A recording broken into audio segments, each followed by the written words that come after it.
Good morning મિત્રો.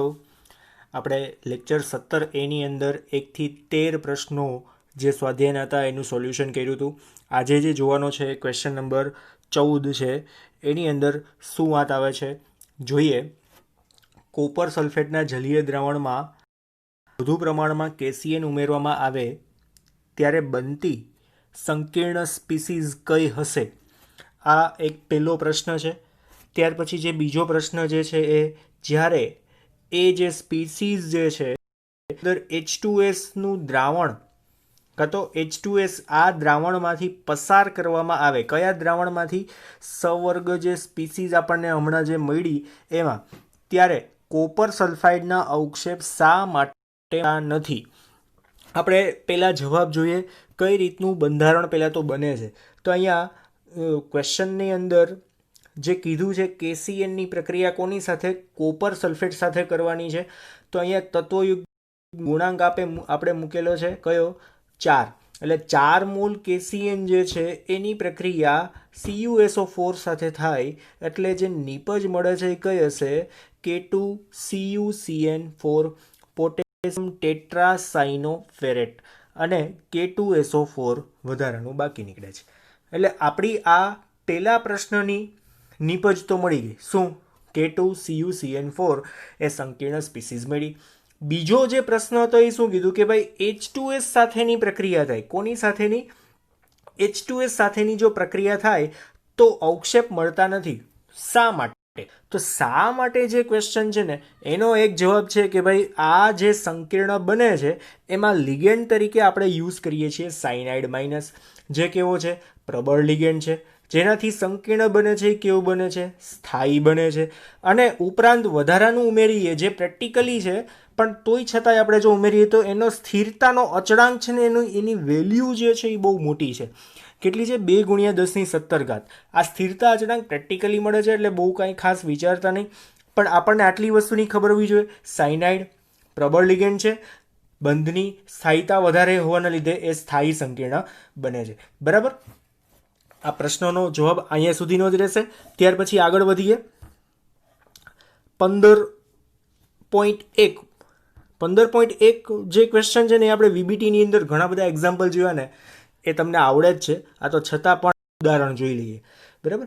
તો સંયોજકતા બંધન સિદ્ધાંતને આધારે આપેલ સવર્ગ સ્પીસીઝમાં બંધની ચર્ચા કરો. કઈ સવર્ગ સ્પીસીઝ આપેલી છે આપણને અહીંયા? FeCN6 4- FeCN6 ની અંદર સૌથી પહેલાં જો જોઈએ તો Feનો ઓક્સિડેશનાંક +2 થાય. કઈ રીતના? તો સાયનાઇડ જે છે એનો વીજભાર -1. કેટલી વાર છે? 6 વખત છે. બરાબર? તો અહીંયા આપણે આમ બહુ સાદું જ લખી શકીએ ને કે Fe વત્તા 6 વખત છે -1 ચાર્જ. બરાબર? અને બાકી શું આવશે? -4. તો Fe = શું થઈ જશે અહીંયા? +2. બરાબર? આ સમજાય છે? તો Fe +2 થાય. તો Fe +2 ની સીધી ઇલેક્ટ્રોન રચના આપણે લખવાની હોય તો Fe +2 ની લખતા હોય તો ઇલેક્ટ્રોન રચના શું થશે? Ar. સૌથી પહેલાં શું આવશે? Ar. પછી શું આવશે? 3D ઉપર 6 ઇલેક્ટ્રોન આવશે, ડી કક્ષકમાં 6 ઇલેક્ટ્રોન, અને 4sમાં કેટલા થઈ જશે? 0 ઇલેક્ટ્રોન. આ કેટલા છે અહીંયા? 0 ઇલેક્ટ્રોન. બરાબર? એટલે આની અંદર જો આગળ વધીએ તો અહીંયા આપણે જોઈ જ શકીએ છીએ કે 3Dની અંદર 6 ઇલેક્ટ્રોન કઈ રીતના મૂક્યા છે. તો પહેલાં 5 માં એક અને છઠ્ઠો અહીંયા આવશે. 4s અને 4p ખાલી રહેશે. ત્યાર પછી જે જોશું કે ભાઈ સાયનાઇડ છે એ પ્રબળ લિગેન્ડ છે તો ઇલેક્ટ્રોનનું યુગ્મીકરણ થશે. યુગ્મીકરણ કઈ રીતના થયું? તો અહીંયા આપણે જોઈ લીધું યુગ્મીકરણ થયું. તો બાકીની કક્ષકો એટલે શું? તો 2 D પ્રકારની કક્ષક, 1 S પ્રકારની કક્ષક અને 3 P પ્રકારની કક્ષકથી સંકરણ આપણને કયું મળશે અહીંયા? D2sp3. બધા જ ઇલેક્ટ્રોન યુગ્મિત હોવાથી સંકીર્ણ કેવું બનશે? પ્રતિચુંબકીય. અને બીજી વાત શું કહી શકશું આપણે અહીંયા? સંકરણની અંદર આગળ ડી કક્ષક છે એટલે આંતરકક્ષકીય સંકીર્ણ એમ કહી શકીએ. જો આગળ S કક્ષક તો શું કહેતા આપણે? કે બાહ્ય કક્ષકીય સંકીર્ણ છે. બરાબર? આપણે આગળ વધારે ઉમેરી શકશું બાહ્ય સંકીર્ણ જો આગળ S કક્ષક હોય તો. બરાબર? આ અહીંયા સુધીનો આન્સર આવશે. શું આવશે આની અંદર? 15.2 ની અંદર ક્વેશ્ચન તો આને આ જ છે, સેમ એઝ જ છે. તો અહીંયા સંકીર્ણ કયું આપેલું છે? તો FeF6 3-. હવે આ તમારે જાતે કરવાનું છે કે ભાઈ સીધો ઓક્સિડેશન આંક અચનાંક ઉપરથી આપણને અહીંયા ઇલેક્ટ્રોન રચના લીખી, પણ ખાસ જોવાનું હતું કે ભાઈ એફ હતો તો એ કેવો નિર્બળ લિગેન્ડ છે. નિર્બળ લિગેન્ડ હોય તો ઇલેક્ટ્રોનની ફેર ગોઠવણી કાં તો યુગ્મીકરણ થતું નથી. જો યુગ્મીકરણ ન થાય તો સંકરણમાં શું થશે કે ભાઈ ડી કક્ષકમાં 5 ઇલેક્ટ્રોન એઝ ઇટ ઇઝ રહી જશે અને બાકી એક એસ કક્ષકમાં 3 પી કક્ષકની અંદર, બરાબર, અને 2 ક્યાં આવશે? ડી કક્ષકની અંદર, બરાબર. એટલે જે સંકીર્ણ સંયોજનનું આપણે વાત કરીએ છીએ એ સંકરણ કેવું જોવા મળશે આપણને? માત્ર ને માત્ર sp3d2, બરાબર. અને હજુ વધારાનું જો આની અંદર આપણે ઉમેરીએ તો શું આવશે આની અંદર વધારાનું કે ભાઈ અયુગ્મિત ઇલેક્ટ્રોનની સંખ્યા કેટલી છે? 5 છે. તો આ જે સંકીર્ણ છે કેવું મળશે આપણને? અનુચુંબકીય. અને મેં પહેલાં જ હમણાં લેક્ચરમાં કીધું કે ભાઈ એસ કક્ષક આગળ છે તો એસ કક્ષક આગળ હોય તો આપણે શું કહી શકશું અહીંયા? બાહ્ય કક્ષક સંકીર્ણ, બરાબર. આપણે આ આગળ થિયરીમાં જોઈ જ ગયા છીએ. 15.3 હવે આ તમારે જાતે કરવાનું છે, આ તમને આવડી જાય એવું જ છે, બરાબર. CO C2O4 3 આ મેં તમને એક્ઝામ્પલ એટ એ ટાઈમ ભણાવેલું પણ છે, એટલે તમારી પાસે લખેલું પણ હશે, એટલે આપણે સમય બગાડતા નથી, બરાબર. ત્યાર પછી આગળ જોઈએ 15.4 સેમ એઝ પાછું આ તમારે જાતે કરવાનું છે, આમાં આપણે સમય બગાડતા નથી, બરાબર. COF6 3 આવડી જાય એવું જ છે. ત્યાર પછી આપણે આગળ વધીએ. 16મો પ્રશ્ન, અષ્ટફલકીય સ્ફટિક ક્ષેત્રમાં ડી કક્ષકનું વિપાટન દર્શાવતી માત્ર ને માત્ર અહીંયા શું કીધું છે? આકૃતિ દોરવાની છે. તો આકૃતિ જ દોરવાની છે, બીજું કશું જ નહીં, બરાબર. અષ્ટફલકીય સંકીર્ણમાં વિપાટન તમને લોકોને આવડે છે. અહીંયા ભલે જે પણ લખ્યું છે આપણે એને જોવાનું નથી, મેં તમને સમજાવેલું છે એ તમને આવડે છે, તમે જાતે દોરી શકો છો, બરાબર. અષ્ટફલકીય અને ચતુષ્ફલકીય બે તમને આકૃતિઓ તો આવડે જ છે વિપાટનની. પછી આગળ જોઈએ 17મો પ્રશ્ન, શું છે આની અંદર વાત? તો ભાઈ સ્પેક્ટ્રમી રસાયણ શ્રેણી, એટલે કે આપણે સ્પેક્ટ્રોકેમિકલ સિરીઝ, જે લિગેન્ડની પ્રબળતાના ક્રમની જે સિરીઝ હતી એમાં નિર્બળ ક્ષેત્ર લિગેન્ડ અને પ્રબળ ક્ષેત્ર લિગેન્ડ વચ્ચેનો જે તફાવત છે એ આપણે જોવાનો છે. તો નિર્બળ અને પ્રબળ ક્ષેત્ર લિગેન્ડમાં તફાવત શું થાય? તો સૌથી પહેલાં તો તમને લોકોને જવાબની અંદર આ લિગેન્ડની પ્રબળતાની આખી શ્રેણી તમને આવડવી જોઈએ, એ તો આવડે જ છે. કદાચ આપણે આ ન લખીએ તો પણ ચાલે, પણ ખબર હોવી જોઈએ. તો નિર્બળ ક્ષેત્ર શું છે? તો એ મેં તમને અષ્ટફલકીયની અંદર 2 પાર્ટીશન હતા, લાસ્ટમાં એક પોઈન્ટ આપેલો હતો કે ભાઈ જે સ્ફટિક ક્ષેત્ર વિપાટનની ઉર્જા છે એ યુગ્મીકરણ ઉર્જા કરતાં જો ઓછી હોય તો શું આવશે અહીંયા? નિર્બળ ક્ષેત્ર. અને જો વિપાટનની ઉર્જાનું મૂલ્ય વધુ હોય, એટલે કે આપણે અહીંયા લખી શકીએ ડેલ્ટા ઓ જે છે એના કરતાં યુગ્મીકરણ ઉર્જાનું મૂલ્ય ઓછું હોય તો શું થઈ જશે અહીંયા? પ્રબળ ક્ષેત્ર. જ્યાં અહીંયા લખેલું જ છે, બરાબર છે. આ પોઈન્ટ મેં તમને અષ્ટફલકીય સંકીર્ણની અંદર સમજાવેલો હતો, એટલે આ તમને એક્ઝામ્પલ સાથે આવડવો જોઈએ. T2G અને EGની અંદર આપણે યાદ હોય તો ભાઈ કે T2Gમાં 3 ઇલેક્ટ્રોન હતા, પણ ચોથો ઇલેક્ટ્રોન આવે તેનું યુગ્મીકરણ થાય અથવા તો ઉર્જા મેળવીને ઊંચી ઉર્જા ધરાવતી કક્ષક EGની અંદર જાય. પણ આ વસ્તુ ક્યાં જોવા મળે? માત્ર ને માત્ર અષ્ટફલકીય સંકીર્ણની અંદર. પણ આ રીતે આપણે નિર્બળ ક્ષેત્ર લિગેન્ડ અને પ્રબળ ક્ષેત્ર લિગેન્ડનું પાર્ટીશન કરી શકીએ ખરી, બરાબર. ત્યાર પછી જોઈએ 18મો પ્રશ્ન, સ્ફટિક ક્ષેત્ર વિપાટન ઉર્જા, સ્ફટિક ક્ષેત્ર વિભાજન ઉર્જા શું છે અને ડેલ્ટાઓની માત્રા સવર્ગ સ્પીસીઝમાં ડી કક્ષકોની વાસ્તવિક રચના કેવી રીતે નક્કી કરે છે? હવે પાછી જોઈએ જ વાત, મેં તમને હમણાં જ હજી સમજાવ્યું કે પહેલો પોઈન્ટ અને બીજો પોઈન્ટ કે ભાઈ T2G ની અંદર તો ભાઈ 3 ઇલેક્ટ્રોન સમાય છે, પણ ચોથો ઇલેક્ટ્રોન ક્યાં જઈ શકે એના માટેની વાત છે. તો અષ્ટફલકીય સંકીર્ણની અંદર આમ તો વધારાની છતાંય થિયરી આપી છે કે અષ્ટફલકીય પ્રકીર્ણમાં કાં તો સંકીર્ણની અંદર લિગેન્ડ ઇલેક્ટ્રોન અને ધાતુ ઇલેક્ટ્રોનને લીધે ડી કક્ષકનું સમશક્તિકપણું શું કરે છે? દૂર થાય છે. એ તો તમને લોકોને ખ્યાલ જ છે કે ભાઈ મેટલ સાથે ડી કક્ષકનું સમશક્તિકપણું દૂર થાય અને ડી કક્ષકની અંદર શું થાય? વિપાટન થાય. વિપાટન થાય એટલે શું થાય? કાં તો T2G અને EG આવા 2 પાર્ટીશન પડે છે, બરાબર. તો એની અંદર જે ડેલ્ટાઓ છે એને આપણે શું કહીએ છીએ? અષ્ટફલકીય સંકીર્ણની વિપાટનની ઉર્જા, બરાબર. તો જો હવે એ વિપાટનની ઉર્જા યુગ્મીકરણ ઉર્જા કરતાં કેવી હોય? વિપાટનની ઉર્જા યુગ્મીકરણ ઉર્જા કરતાં ઓછી હોય, અથવા તો તમે એમ કહી શકો યુગ્મીકરણ ઉર્જા વધારે છે. જો યુગ્મીકરણ ઉર્જા વધારે હોય તો એક ઇલેક્ટ્રોન ક્યાં વયો જાય? EGમાં વયો જાય. એટલે T2Gમાં 3 જ હોય અને ચોથો ઇલેક્ટ્રોન ક્યાં જાય? EGમાં. આ તમે અષ્ટફલકીયમાં સમજી ગયા છો. તો બીજી વાર આવે છે એટલે આપણે જોઈએ છીએ. ત્યાર પછી ડેલ્ટા ઓ ગ્રેટર દેન રો અથવા તો પી, એનો મિનિંગ કે યુગ્મીકરણ ઉર્જાનું મૂલ્ય ઓછું છે તો શું થાય? તો યુગ્મીકરણ ઉર્જાનું મૂલ્ય ઓછું હોય તો યુગ્મીકરણ, તો કોઈ એક વસ્તુ સસ્તી છે તો તમે લઈ લ્યો, એના જેવી વાત થઈ. બરાબર, એટલે શું કર્યું કે ભાઈ T2G યુગ્મીકરણ ઉર્જા ઓછી હતી એટલે આપણે શું કર્યું કે ભાઈ T2G ની અંદર ચોથો ઇલેક્ટ્રોન યુગ્મિત થઈ ગયો. જેના લીધે શું થયું કે જો અહીંયા યુગ્મીકરણ ઉર્જા વધારે હોય તો નિર્બળ ક્ષેત્ર લિગેન્ડ અને ભ્રમણ કોઈ ઊંચું હોય, અને અહીંયા યુગ્મીકરણ ઉર્જા ઓછી હોય તો પ્રબળ ક્ષેત્ર અને ભ્રમણ કેવું થઈ જશે? આખે આખું અહીંયા નિમ્ન ભ્રમણ. આટલી વસ્તુ આની અંદર યાદ રાખવાની હતી. એટ એ ટાઈમ આપણે ભણ્યા હતા ત્યારે પણ તમને ખબર જ હશે. ત્યાર પછી જોઈએ ક્વેશ્ચન નંબર 19 જોઈએ આપણે. CrNH3 અનુચુંબકીય છે જ્યારે NiCN4 2- પ્રતિચુંબકીય છે. હવે અનુચુંબકીય અને પ્રતિચુંબકીયની સમજૂતી આપવાની છે. તો અનુચુંબકીય કઈ રીતના થાય તમને લોકોને ખ્યાલ જ છે. Cr3+ અહીંયા ઓક્સિડેશન આંક તમને સીધો જ ખબર પડી જાય. Cr3+ થાય તો અહીંયા Cr3+ માં 3 ઇલેક્ટ્રોન અયુગ્મિત છે. સંકરણ જે આવે એ આપણે જોવાનું છે કે ભાઈ 3 ઇલેક્ટ્રોન અયુગ્મિત છે તો એ અનુચુંબકીય તો છે જ. બરાબર, પછી એની ચુંબકીય ચાક માત્રા તમને ગોતતા આવડે છે 3.87. ત્યાર પછી આપણે જોઈએ NiCN4 2- તો ઓક્સિડેશન અંક શું આવે છે? Ni2+ જ થાય. બરાબર, Ni2+ થાય તો નિકલ સાથે જે જોડાયેલ સાયનાઇડ છે એ પાછો કેવો છે? પ્રબળ લિગેન્ડ છે. જો એ સાયનાઇડ પ્રબળ લિગેન્ડ છે એટલે સીધી જ અહીંયા વાત આપેલી છે. સાયનાઇડ પ્રબળ લિગેન્ડ છે, ઇલેક્ટ્રોનનું શું કરવાનું છે? યુગ્મીકરણ. એટલે તમને અહીંયા ઇલેક્ટ્રોન રચના તો ખબર જ છે. Ni2+ ની શું થાય? 3d8 4s0. બરાબર, તો ખાલી પડેલી કક્ષકો ત્યાં રાખી મૂકવાની. ત્યાર પછી સાયનાઇડની સંખ્યા કેટલી છે? 4 છે. અને અહીંયા યુગ્મીકરણ થાય, જો બધા જ ઇલેક્ટ્રોન યુગ્મિત હોય તો આપેલ સંકીર્ણ કેવું બનશે? પ્રતિચુંબકીય ગુણધર્મ ધરાવે છે. અને એનું સંકરણ શું થાય? તો 4 સાયનાઇડ છે તો 4 જગ્યાએ આપણે સાયનાઇડને ગોઠવવાના છે. તો અહીંયા શું આવશે? DsP2. બરાબર, વધારાનું ઉમેરવું હોય તો કે અહીંયા શું આવશે? આંતરકક્ષકીય ભ્રમણ. શું કામ? એને કેમ કે આગળ કોણ છે? ડી કક્ષક છે, કહી શકાય ને. આવડે એવું છે. આગળ વધીએ.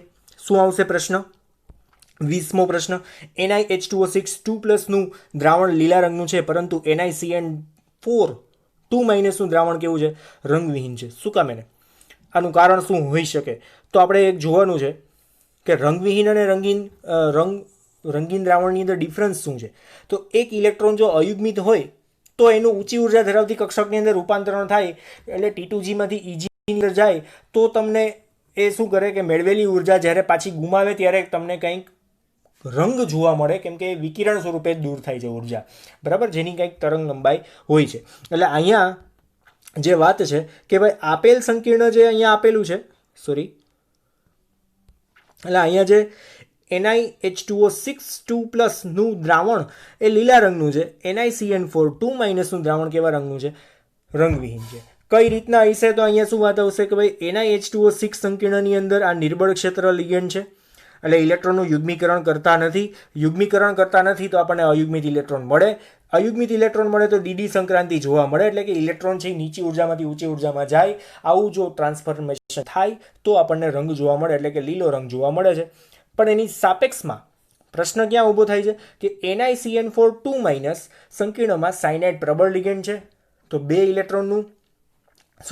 અયુગ્મિત ઇલેક્ટ્રોનનું યુગ્મીકરણ કરી નાખે છે. તેથી આપણે આ જોવાની કાંઈ જરૂર નથી. ખાસ આ તમે ન જોવો તો પણ ચાલે અને તમે જાતે આને સોલ્યુશન ટૂંકમાં કરી શકો છો. તેથી એક પણ અયુગ્મિત ઇલેક્ટ્રોન 3D કક્ષકમાં રહેતા નથી અને ડીડી સંક્રાંતિ થાય. ડીડી સંક્રાંતિનો મિનિંગ શું કે T2G માંથી EGમાં અને EGમાંથી T2Gમાં જે ટ્રાન્સફોર્મેશન થાય છે એ થતું નથી. જો આવું ન થાય તો આપેલ દ્રાવણ કેવું થઈ જશે? રંગવિહીન. બરાબર છે, સમજાઈ જાય એવો ક્વેશ્ચન છે. ત્યાર પછી જોઈએ એક પ્રશ્ન. શું વાત છે આની અંદર જોઈએ. FeCN6 4- અને FeH2O6 2+ મંદ દ્રાવણમાં જુદા જુદા રંગના હોય છે. શા માટે જુદા જુદા રંગના?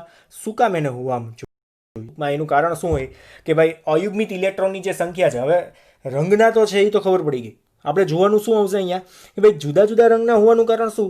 તો ઇલેક્ટ્રોન જે અયુગ્મિત છે એની સંખ્યા જે છે એ કેવી હોય? જુદી જુદી હોય. ઇલેક્ટ્રોનની સંખ્યા જુદી જુદી, કેમ કે અહીંયા સાયનાઇડ છે ને અહીંયા H2O છે. એક પ્રબળ છે, એક નિર્બળ લિગેન્ડ છે. બરાબર, તો અહીંયા Fe+ જે પેલું ઉપરોક્ત બંને સંકીર્ણની અંદર ઓક્સિડેશન અંક કેટલો આવે છે? અહીંયા +2 જ આવે છે. +2 ઓક્સિડેશનાંક આવે તો ઇલેક્ટ્રોન રચના કેવી થાય? કંઈક આવી થશે, Fe2+, 3d6, 4s 0 અને 4p પણ શું આવશે? 0. હવે અહીંયા શું છે કે ભાઈ સાયનાઇડ જો પ્રબળ તો બધાનું યુગ્મીકરણ થઈ જાય, તો કંઈક કલર જુદો જોવા મળે. અહીંયા શું છે? H2O છે, યુગ્મીકરણ ન થાય. એટલે અહીંયા શું લખ્યું છે કે જો H2O નિર્બળ લિગેન્ડ હોવાથી ઇલેક્ટ્રોનનું યુગ્મીકરણ થતું નથી, પરંતુ સાયનાઇડ પ્રબળ લિગેન્ડ છે તો ઇલેક્ટ્રોનનું યુગ્મીકરણ થશે અને એક પણ ઇલેક્ટ્રોન અયુગ્મિત રહેતા નથી. આમ બંને સંકીર્ણમાં ઇલેક્ટ્રોનની સંખ્યામાં તફાવત હોવાથી સંકીર્ણોના મંદ દ્રાવણમાં જુદા જુદા રંગ હોય છે. બરાબર છે? કંઈક જુદા જુદા રંગ જોવા મળે. ખાસ કરીને આની અંદર રંગો જોવા મળે. સાયનાઇડ પ્રબળ લિગેન્ડ છે, ડીડી સંક્રાંતિ થાય જ નહીં, એટલે રંગ ખરેખરમાં જોવા જ ન મળે. આ તો છતાં પણ અહીંયા કીધું છે કે ભાઈ રંગ જોવા મળે તો આપણે માનીએ છીએ કે ભાઈ રંગ જોવા મળે છે. કેમાં? આની અંદર. સમજાય છે? આગળ વધીએ. ધાતુ કાર્બોનિલમાં બંધન. આ થિયરી આપણે આખી ભણી ગયા છીએ. બરાબર? આ તો તમને આવડે જ છે, હમણાં લાસ્ટ જ લેક્ચરોમાં જોઈ હતી આપણે. ત્યાર પછી આગળ વધીએ. આપેલ સંકીર્ણમાં ઓક્સિડેશન અવસ્થા ડી કક્ષકોમાં ભરણ ઓક્યુપેશન એટલે કે ઇલેક્ટ્રોન ઉમેરવાનું અને મધ્યસ્થ ધાતુ આયનનો સંવર્ગાંક આપણે જણાવવાનો છે. બહુ સિમ્પલ વાત થઈ ગયા તો કે કોબાલ્ટની ઇલેક્ટ્રોન રચના તમને લોકોને આવડવી જોઈએ. શું આવશે? CO3+ માટેની ઇલેક્ટ્રોન રચના Ar3d6. બરાબર ને? કોબાલ્ટનો સંવર્ગાંક ગણવાનો હોય તો સિમ્પલ વાત થઈ ગઈ કે એક કોબાલ્ટ સાથે જે C2O4 છે ને, જો C2O4 ની સંખ્યા 1 હોય તો એ 2 બંધથી જોડાય. કોની સાથે? કોબાલ્ટ સાથે. એટલે 2 બંધથી જોડાય તો આપણે સીધા 2 બંધ બતાવી શકીએ. બીજો જે C2O4 છે બીજા 2 બંધથી જોડાય અને ત્રીજો C2O4 છે ત્રીજા 2 બંધથી જોડાય. કુલ બંધની સંખ્યા કેટલી થાય છે? 6. તો સંવર્ગાંક શું મળશે? અહીંયા 6. બરાબર? બહુ સિમ્પલ છે. મધ્યસ્થ ધાતુ એનો સંવર્ગાંક શું થશે? તો કે આ ડી કક્ષકની અંદર ભરણ કેટલું? તો ભાઈ ડી કક્ષકની અંદર 6 ઇલેક્ટ્રોન સમાય. કેટલા ઇલેક્ટ્રોન સમાય? 6 ઇલેક્ટ્રોન સમાય. સિમ્પલ વાત થઈ ગઈ. સેલો ક્વેશ્ચન છે, લોજિક તમારે શીખતું જવાનું છે. બરાબર? ત્યાર પછી આપણે જોઈએ 2. શું કહેવા માંગે છે? આપેલ સંકીર્ણમાં ઓક્સિડેશન અવસ્થા ડી કક્ષકોના ભરણ મધ્યસ્થ ધાતુ આયનનો સંવર્ગાંક. હવે આ તમે જાતે કરજો હોમવર્કમાં. બરાબર છે? ઇલેક્ટ્રોનની સંખ્યા તમારે કહેવાની છે અને ક્રોમિયમનો ઓક્સિડેશન આંક કહેવાનો છે. આ તમને આવડી જાય એવું છે, એટલે આપણે સમય બગાડતા નથી. સેમ એઝ એના પછીનાની અંદર પણ આ જ વાત આવશે, એટલે આ તમારે જાતે જ કરવાનું છે. ત્યાર પછી 23.4 આ પણ તમારે જાતે જ કરવાનું છે, આવડી જાય એવું જ છે. સેમ એઝ સંકીર્ણ ખાલી બદલતા જાય છે. બરાબર? જુદી જુદી પ્રેક્ટિસ થાય, તૈયારી કરજો જાતે જ. બાકી જવાબ ત્યાં નીચે લખેલા જ છે. ત્યાર પછી આપણે જોઈએ 24મો પ્રશ્ન. 24મો પ્રશ્ન થોડોક ડિફરન્ટ છે. આપેલ સંકીર્ણમાં IUPAC નામ લખો અને ઓક્સિડેશન અવસ્થા, ઇલેક્ટ્રોનીય રચના અને સંવર્ગાંક સૂચવો અને સંકીર્ણનો અવકાશ, રસાયણ અને ચુંબકીય ચાકમાત્રા પણ જણાવો. થોડીક લાંબી માથાકૂટ છે પણ આપણે કરવી તો પડશે જ ને. બરાબર? તો આપેલું આ સંકીર્ણ છે એનું નામ શું થશે? સૌથી પહેલા K આગળ છે તો શું લખશું? પોટેશિયમ. પછી શું આવશે? તો એક્વા અને ઓક્ઝેલેટો. તો પહેલા કોણ આવશે? એક્વા અને ઓક્ઝેલેટો. તો સૌથી પહેલા શું આવશે? ડાય એક્વા. પછી ઓક્ઝેલેટો કેટલી વાર છે? 2 વખત છે. તો ડાય ઓક્ઝેલેટો. જો અહીંયા નામમાં પ્રોબ્લેમ છે, આ ખાસ જોજો, અહીંયા ડાય લખતા ભૂલી ગયા છે ભાઈ. બરાબર? તો ડાય એક્વા, ડાય ઓક્ઝેલેટો કાં તો બીસ ઓક્ઝેલેટો કોઈ પણ લખી શકો. બરાબર? પછી શું આવશે? ક્રોમેટ 8 પ્રત્યય આવશે અને પાછળ શું આવશે? H2O છે તો શું આવશે? ત્યાં હાઇડ્રેટ. જો અહીંયા H2O આપેલું છે તો શું આવશે? હાઇડ્રેટ. બરાબર? અને ઓક્સિડેશન આંક શું આવશે? તો અહીંયા K નો પ્લસ અને C2O4 નો કેટલો આવશે? 2 C2O4 નો જે વીજભાર છે એ કેટલો છે? -2 છે. આ ખાસ તમારે યાદ રાખવાનું છે. બરાબર? તો 2 દુ 4 માંથી K+1 દૂર થાય તો શું આવે? 3 ઓક્સિડેશન આંક આવશે. એટલે આપણે અહીં શું લખ્યો છે? 3 ઓક્સિડેશન આંક. એટલે સંવર્ગાંક કેટલો થશે? તો સંવર્ગાંક તમે જુઓ તો C2O4 એક C2O4 2 બંધથી જોડાય તો 2 C2O4 ટોટલ કેટલા બંધથી જોડાય? 4 બંધથી. અને H2O એક જ બંધથી જોડાય તો એની સંખ્યા આપી છે 2. એટલે કુલ બંધની સંખ્યા કેટલી થશે? 6. એટલે સંવર્ગાંક કેટલો થશે? અહીંયા 6. બરાબર? પછી આકાર કેવો થાય કે ભાઈ સંવર્ગાંક 6 હોય તો આકાર આખું વીંચીને અષ્ટફલકીય જ હોય. ઓક્સિડેશન આંક ક્રોમિયમનો તમને ખબર પડી ગઈ +3. બરાબર? અયુગ્મિત ઇલેક્ટ્રોનની સંખ્યા કોની? તો ક્રોમિયમની ઇલેક્ટ્રોન રચના તમને લખતા આવડે ને, Cr3+. હજી હમણાં જ આગળના પ્રશ્નમાં જો અયુગ્મિત ઇલેક્ટ્રોનની સંખ્યા કેટલી? 3. તો ચુંબકીય ચાકમાત્રા કેટલી? 3.87. હવે ભૌમિતિક રચના જોવાની આવે તો તો ભૌમિતિક રચના કેવા પ્રકારની બની શકે? તો મેં તમને પહેલાં શીખવાડેલું છે સીસ અને ટ્રાન્સ, બરાબર. અહીંયા શું આવી શકે? જો આ સરખા પરમાણુ ઉપર એકબીજાની પ્લેનની ઉપર નીચે છે તો અહીંયા ટ્રાન્સ છે, અને એક જ બાજુ હોય તો અહીંયા શું આવશે? સીસ, બરાબર. બીજી વાત શું આવી શકે? તો ભાઈ સીસ સમઘટક છે ને એ પ્રકાશીય સમઘટકતા આપે છે. એટલે આ એક ખબર હોવી જોઈએ, સીસ સમઘટક પ્રકાશીય સમઘટકતા આપે છે. કઈ? તો ડી અને એલ, બરાબર. આટલું તો આવડે જ હવે તમને લોકોને. એટલે જે માગ્યા મુજબની વસ્તુ છે એ તમે આરામથી લખી શકવા જોઈએ જ, બરાબર. ત્યાર પછીનો પ્રશ્ન જોઈએ 24.2. હવે આ તમારે પાછો જાતે કરવાનો છે, આવડી જાય એવો જ છે, બરાબર. આ સંકીર્ણની અંદર બધી જ વસ્તુઓ તમારે ગોતવાની છે. કયા સંકીર્ણની અંદર? આપેલા સંકીર્ણની અંદર તમારે બધી જ વસ્તુઓ જોવાની છે કે શું આવે છે આની અંદર, બરાબર. ત્યાર પછી આગળ વધીએ 24.3. 24.3 અંદર પણ સેમ એઝ ક્વેશ્ચન છે. હવે આ 24 ક્વેશ્ચન નંબર 24 છે એની અંદર 1 2 3 4 જેટલા પણ છે એ આપણે આ જ રીતના તમારે જાતે જોતા જવાના છે. દરેકમાં એક જ પેટર્ન છે એટલે આપણે કોઈ સમય આમાં બગાડવો નથી. આ સંકીર્ણ ખાલી બદલતા જાય છે, બાકી જવાબની મેથડ તમારી કેવી હશે? દર વખતે સમાન જ હશે. 24.4 પણ તમારા હોમવર્કમાં, ત્યાર પછી 24.5 પણ તમારા હોમવર્કમાં, ત્યાર પછી આવશે ક્વેશ્ચન નંબર 25. આ થોડોક જોવા જેવો પ્રશ્ન છે, થોડોક લોજિકવાળો છે કે દ્રાવણમાં સવર્ગ સંયોજનોની સ્થાયીતાનો અર્થ તમારે કહેવાનો છે. હમણાં આપણે આગળ સ્થિરતા અચળાંક કેનું મૂલ્ય તમે જોયું હતું, આગળ મેં કીધું હતું કે આ પ્રેક્ટિકલી કાઉન્ટ થાય છે. કઈ રીતે કાઉન્ટ થાય છે? તો સંતુલન અચળાંકની જે ગણતરી તમે કરતા હતા એ જ મુજબનો આ પોઈન્ટ આવશે, પણ અહીંયા આપણે ગણતરી ક્યાંય કરવાની નથી, માત્ર ને માત્ર થિયરિટિકલી વાતો જ આપેલી છે. તો સંકીર્ણની સ્થાયીતાનું નિયંત્રણ કરતા પરિબળોને પણ તમારે કહેવાના છે. સંકીર્ણની સ્થાયીતાને નિયંત્રિત કરતા પરિબળો કાં તો અસર કરતા પરિબળો. તો સૌથી પહેલી વાત, સ્થાયીતાનો અર્થ કેના ઉપરથી આવશે? તો સ્થાયીતાનો અર્થ આપણે સ્થાયીતા અચળાંક ઉપરથી નક્કી કરી શકશું. જવાબ જોઈએ. દ્રાવણમાં સંકીર્ણની સ્થાયીતા સંતુલન અચળાંકમાં સમાવિષ્ટ સ્પીસીઝ વચ્ચે થતા સુયોજનના અંશનો નિર્દેશ કરે છે. કોનો? સુયોજનના અંશનો. તો સુયોજન કોને કહેવાય? તો તમને લોકોને આ સંતુલનમાં ભણી ગયા છો, M+4L ભેગા થઈને શું બને? Ml4. આનો આપણે સ્થાયીતા અચળાંક કે ગણીએ તો શું? તો નિપજના છેદમાં પ્રક્રિયા. આવડે આ જ રીતના લખી શકાય. અહીંયા જો આખું ફોર્મ્યુલા બની ગયું છે જે તમને આવડવું જોઈએ, બરાબર. એટલે આ જ વાત આવી. તો હવે જે મેઇન વાત છે આની અંદર, જે મેઇન પોઈન્ટ છે એ શું છે? જેટલો વધારે શું આવશે અહીંયા? જેટલો વધારે સ્થાયીતા અચળાંક તેટલો વધારે Ml4 અને તેનું પ્રમાણ જે દ્રાવણમાં અસ્તિત્વ ધરાવે છે.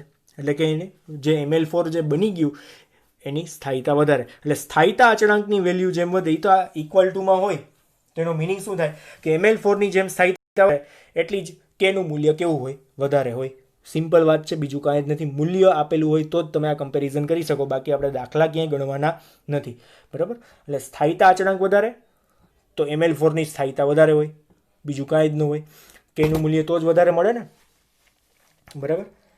ત્યાર પછી સંકીર્ણની સ્થાયીતાને અસર કરતા પરિબળો, આ નામ આપેલા જ છે સીધે કે મધ્યસ્થ ધાતુ આયનનો વીજભાર, પછી ધાતુ આયનનો જે સ્વભાવ, લિગેન્ડનો બેઝિક સ્વભાવ, એટલે કે લિગેન્ડનો જેમ બેઝિક વધારે હોય ને એમ જે બંધ છે એની પ્રબળતા કેવી હોય? વધારે હોય. અને કિલેટની હાજરી, જો કિલેટ હોય ને તો ચક્રીય સંયોજન બને, અને એ ચક્રીય સંયોજન છે એ સામાન્ય સંયોજન કરતાં કેવું હોય? થોડુંક વધારે પ્રબળ હોય, પ્રબળ બંધથી જોડાયેલું હોય, એની સ્થાયીતા કેવી હોય? વધારે હોય. પછી બહુદંતીય ચક્રીય લિગેન્ડની હાજરી, એટલે એકને એક જ વાત થઈ કે ચક્રીય લિગેન્ડની હાજરી અહીંયા દ્વિદંતીયને બદલે ત્રિદંતીય હોય, ષટદંતીય હોય તો હજી સ્થાયીતા કેવી થતી જાય? વધતી જાય, બરાબર છે. અહીંયા ધાતુ આયનનો સ્વભાવની વાત કરેલી છે, મધ્યસ્થ ધાતુ આયનનો વીજભાર. જવાબ તમારી સામે છે, તમે લોકો આને વાંચી શકો છો, લખી શકો છો, અને હું તમને PDF પણ મોકલું છું, તમે એમાં જોઈ પણ શકો છો, બરાબર. ત્યાર પછીનો પ્રશ્ન જોઈએ આપણે, કિલેટ અસરનો અર્થ શું છે? હવે આ તો હવે આપણે 2 માર્કની અંદર સમજી જ ગયા છીએ. બહુદંતીય લિગેન્ડ, 2 કરતાં વધારે દાતા પરમાણુ કોઈ એક જ પરમાણુ સાથે જોડાતો હોય તો આને આપણે અહીંયા કિલેટ કહી શકીએ, બરાબર. આવડી જાય એવું છે. ત્યાર પછી 27મો પ્રશ્ન, આપેલ સવર્ગ સંયોજનો નો ફાળો ઉદાહરણ આપી ટૂંકમાં સમજાવો. સવર્ગ સંયોજનોનો ફાળો શું છે? અને કોના માટે? તો જૈવિક પ્રણાલી. તો મેં તમને છેલ્લા લેક્ચરની અંદર આ સમજાવેલું છે. લેક્ચર નંબર 16ની અંદર જૈવિક પ્રણાલીની અંદર કઈ કઈ જગ્યાએ તો આપણે વાત થઈ હતી ક્લોરોફિલ ને હિમોગ્લોબિન ને વિટામિન B12, બરાબર. એટલે આપણે બહુ કંઈ સમય બગાડવાની વાત આમાં આવતી નથી. ત્યાર પછી જોઈએ આપણે આપેલ સવર્ગ સંયોજનોનો ફાળો.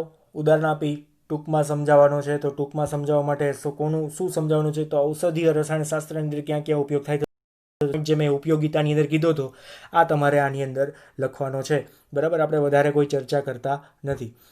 ત્યાર પછી સેમ એઝ વૈશ્લેષિક રસાયણની અંદર આનો ઉપયોગ ક્યાં થાય છે? તો વૈશ્લેષિક રસાયણ માટેના જે પોઈન્ટ હતા મેં તમને આ બધા જ પોઈન્ટ કીધા જ છે, બરાબર. એટલે તમે એમાંથી જોઈ શકશો, લખાવેલા છે. પહેલો જ પોઈન્ટ હતો સ્ટાર્ટિંગની અંદર જ આ વાત કરી, ગુણાત્મક, જથ્થાત્મક અને રંગ, અને આ જે ઉદાહરણ 4 આપેલા હતા એ તમારે યાદ રાખવાના છે. ત્યાર પછી જોઈએ 27.4 ઉપયોગિતાઓ છે બધી, બરાબર. આ તમારા જાતે જ કરવાની. ધાતુઓના નિષ્કર્ષણની અંદર ક્યાં ક્યાં વિધિમાં ક્યાં ક્યાં સવર્ગ સંયોજનનો ઉપયોગ થાય છે. ત્યાર પછીની વાત આવશે અહીંયા 28મો પ્રશ્ન. હવે બધા MCQ છે, બહુ સહેલા આપેલા જ છે. જોઈએ આની અંદર શું છે. તો આપેલ સંકીર્ણ દ્વારા દ્રાવણમાં કેટલા આયનો નિપજે છે? તો આયનો માટે શું કરવું પડે? આયનીકરણ કરવું પડે. આયનો માટે શું કરવું પડશે? આયનીકરણ. તો અહીંયા આપણને કેટલા આયનો દેખાય છે? આ ટૂંકમાં આયનીકરણ કરીએ તો આપણને બે વસ્તુ મળી. શું કે આ CONH362 પ્લસ અને 2Cl માઇનસ. તો અમે તમને પહેલાં કીધું હતું કે અહીંયા વીજભાર કેટલો આપેલો છે? +2 આપેલો છે, અને 2Cl માઇનસમાં કેટલો આપ્યો છે? -1 આપેલો છે, બરાબર. આપણે એ કાંઈ જોવાનું જ નથી. આપણે શું જોવાનું કે વીજભાર 2 આપેલો છે અને 1 આપેલો છે. કુલ વીજભારની સંખ્યા કેટલી? તો કે ભાઈ 3, જે અહીંયા આન્સરમાં આપેલી છે, બરાબર. બહુ સિમ્પલ વાત છે. ત્યાર પછી 29મો પ્રશ્ન જોઈએ. MCQ જ છે. શું MCQ આપેલો છે? નીચેના આયનોમાંથી કયા આયનનું ચુંબકીય ચાકમાત્રાનું મૂલ્ય સૌથી વધારે હશે? ચુંબકીય ચાકમાત્રા વધારે હોય તો આપણે જોવાનું શું આવશે? અયુગ્મિત ઇલેક્ટ્રોનની સંખ્યા તમારે ગોતવાની આવશે. તો સીધી જ આપણે સ્પીડમાં ગણવું પડશે. Cr3+ આપેલો છે અહીંયા. જો H2O છે આમાં ફાયદો એક છે કે દરેક જગ્યાએ આપણને જે આ H2O આપ્યા છે ને એ બધા કેવા છે? તટસ્થ છે. એટલે વીજભાર આપણે ગણવાનું આવે કાં તો ઓક્સિડેશન આંક ગણવાનું આવે તો અહીંયા જે સંકીર્ણની ઉપર જે પ્લસ જે ચાર્જ લખેલો છે એ જ એનો શું થઈ જાય? ઓક્સિડેશન આંક. તો પહેલાની અંદર 3 ઇલેક્ટ્રોન અયુગ્મિત છે, બીજાની અંદર 4 છે, અને ત્રીજાની અંદર કોઈ જ ઇલેક્ટ્રોન અયુગ્મિત નથી. તો કોઈ જ ઇલેક્ટ્રોન અયુગ્મિત ન હોય તો એની ચુંબકીય ચાકમાત્રા ઓછી થઈ જાય. સૌથી વધારે કોની થાય? તમે જ હવે નક્કી કરી લો, બરાબર. ત્યાર પછી જોઈએ 30મો પ્રશ્ન કે CO4માં કોબાલ્ટનો ઓક્સિડેશન આંક કેટલો થાય? હવે બહુ સિમ્પલ વાત છે. કોબાલ્ટનો ઓક્સિડેશન આંક કેટલો થાય? તો આ અહીંયા ગણતરી આપેલી જ છે કે X+4 CO નો વીજભાર શું આવે? કાર્બોનિલ છે, 0 થાય. ઇઝ ઇક્વલ ટુ શું થઈ જશે? -1. શું કામ એને? તો અહીંયા બહુ સિમ્પલ છે આ કે K+ વત્તા અહીંયા શું આવશે? CO, પછી આ કાર્બોનિલ છે 4 ટાઈમ છે, અને રેસ્ટ ટુ શું આવી જાય? 1 - તો આ 1+ હોય તો અહીંયા શું આવે? 1 આવે. એટલે અહીંયા આના ઉપરથી આ લખેલું છે. હવે તમે જાતે કરી શકો છો, બરાબર. ઇઝ ઇક્વલ ટુ શું થઈ જશે? -1. તો અહીંયા કોબાલ્ટનો ઓક્સિડેશન આંક અપવાદરૂપ રીતે -1 આવશે. બીજું કાંઈ આમાં પોસિબલ થશે નહીં. એટલે વધારે કાંઈ વિચારવાનું નથી કે કોબાલ્ટનો ક્યારેય -1 ન જ આવે, પણ આ એક અપવાદરૂપ અહીંયા બંધારણ આપણને જોવા મળ્યું છે, બરાબર. ત્યાર પછી આગળ વધીએ. 31મો પ્રશ્ન. નીચેનામાંથી સૌથી વધુ સ્થાયી સંકીર્ણ કયું છે? તો સ્થાયી સંકીર્ણ માટે આપણે શું વાત કરી શકીએ આની અંદર? સ્થાયી સંકીર્ણ કયું કહી શકાય? તો આમાં સિમ્પલ વાત છે કે C2O4 જ્યાં છે સ્થાયી માટે આપણે હમણાં જ ભણી ગયા કે ભાઈ કિલેટવાળું જો કોઈ એક હોય તો એની સ્થાયીતા સૌથી કેવી હોય? વધારે હોય. એટલે બીજું કાંઈ વિચારવાનું જ નથી. આની અંદર બીજો કોઈ લોજિક જ નથી કે ભાઈ લિગેન્ડ જો છે અને એ પણ દ્વિદંતીય છે તો દ્વિદંતીય હોય તો ઠીક છે, એના કરતાં ત્રિદંતીય વધારે સ્ટેબલ હોય, એના કરતાં શતદંતીય પણ કેવો હોય? વધારે સ્ટેબલ હોય. પણ અહીંયા બાકીના બધા જોવો જોઈએ. H2O એકદંતીય, NH3 પણ એકદંતીય, અને ક્લોરીન પણ એકદંતીય છે. એકદંતીય એટલે એક બંધથી જ જોડાય એમ. એક ક્લોરીન એક બંધથી જોડાય. તો અહીં C2O4 છે, 3 આપેલા છે, 3 દ્વિબંધથી જોડાય છે, જેને લીધે એની સ્થાયીતા કેવી થઈ જાય? વધારે. આપણે આગળ ભણી ગયા છે, બીજું કોઈ લોજિક નથી આમાં, બરાબર. ત્યાર પછી 32મો પોઈન્ટ આ ખાસ જોવા જેવું છે. અહીંયા 3 સંકીર્ણ આપણને આપેલા છે આ ત્રણ સંકીર્ણની અંદર શોષાયેલી તરંગલંબાઈનો સાચો ક્રમ આપણે ગોતવાનો છે. શું? શોષાયેલી તરંગલંબાઈનો સાચો ક્રમ. તો આપણે ખાસ જોવાનું શું છે આની અંદર કે ભાઈ ઓક્સિડેશનાંક ત્રણના સરખા છે, પણ લિગેન્ડ જો જુદા જુદા છે તો લિગેન્ડની પ્રબળતાનો ક્રમ આપણે જોઈએ તો અહીંયા શું આવશે? તો આ ક્રમ તમે અહીંયા બતાવી શકો, H2O, NH3 અને NO2. તો શોષાયેલી ઉર્જાનો ક્રમ શું થઈ ગયો? શોષાયેલી ઉર્જાનો ક્રમ, જો અહીં શબ્દ સાંભળજો, ઉર્જાનો ક્રમ શું થશે? તો આ જે ઓર્ડર આખો લખેલો છે એ શોષાયેલી ઉર્જાનો ક્રમ છે. હવે આ તમને સૂત્ર તમને લોકોને ખ્યાલ છે, E = hc/λ. તો આ આપણે સાદું સૂત્ર લખી શકીએ, E = 1/λ. તો ઉર્જા જે છે, જો E છે એ લેમડાના વ્યસ્ત પ્રમાણમાં છે, કાં તો લેમડા છે એ ઈના વ્યસ્ત પ્રમાણમાં છે. તો શોષાયેલી ઉર્જા વધારે તો તરંગ લંબાઈ કેવી થઈ જાય? શોષાયેલી ઓછી થઈ જાય. તો અહીંયા શોષાયેલી ઉર્જા કોની વધારે છે? તો આની તરંગ લંબાઈ કેવી થઈ જશે? સૌથી ઓછી થશે. પછી બીજા નંબર ઉપર NH3 વાળું સંકીર્ણ છે, ત્રીજા નંબર ઉપર. એટલે સૌથી વધારે શોષાયેલી તરંગ લંબાઈ કોની? H2O ની. સૌથી વધારે શોષાયેલી ઉર્જા કોની? તો NO2ની. એટલે તમને જે પણ પૂછાય તમને આવડવું જોઈએ તરંગ લંબાઈ અથવા તો ઉર્જા, ઉતાવળ કરવી નહીં. ત્યાર પછી 33મો પ્રશ્ન જોઈએ.